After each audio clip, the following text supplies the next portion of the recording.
A man once said, "A few years ago, when I used to come home tired from work, I longed to hear my wife's voice, her laughter, the fragrance of her hair.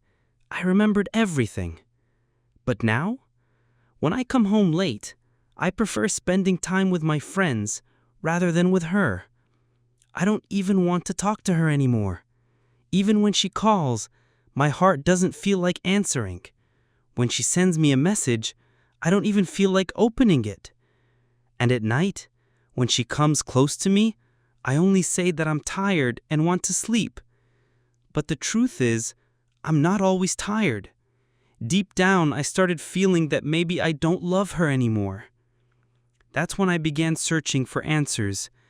I spoke to other men, and many of them felt the same. They said this decline is natural. Love eventually ends. But those answers didn't satisfy me. Because women, even after years of marriage, remain loyal, loving, and deeply emotional. Then why is it that men's emotions fade so easily? Why don't their feelings stay constant? Maybe the problem wasn't with her. Maybe the problem was within me.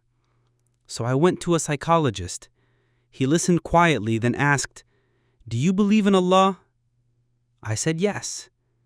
He replied, "Then follow His command.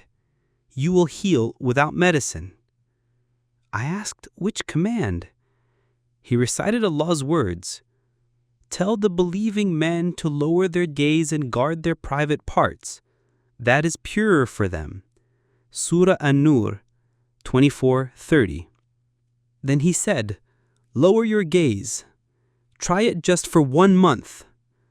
I hesitated, but finally said, "All right, I will try." As soon as I left the clinic, a beautiful woman passed by. My heart wavered, but I remembered the doctor's words.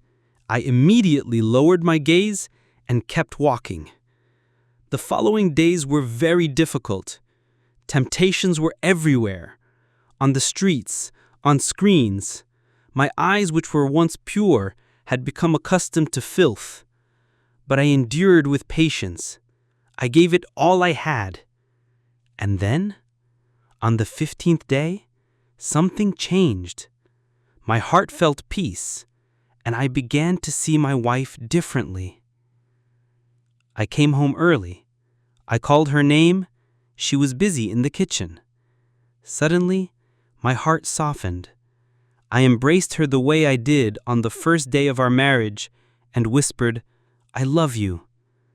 I hadn't forgotten. I was just lost. Later, I went back to the doctor and thanked him. He smiled and said, "The month isn't over yet." I replied, "But I have already learned the lesson. I am awake now.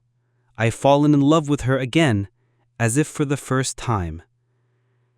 Then I looked to the sky and said, "Alhamdulillah wa shukru lillah ala hadhihi ni'mah." All praise and thanks be to Allah for this blessing. So remember this. The problem is often not a lack in the wife. The real problem begins when a man's heart strays from Allah's guidance. If we don't guard our eyes, hearts, and desires, then joy fades in what is halal, and our hearts start chasing after what is haram.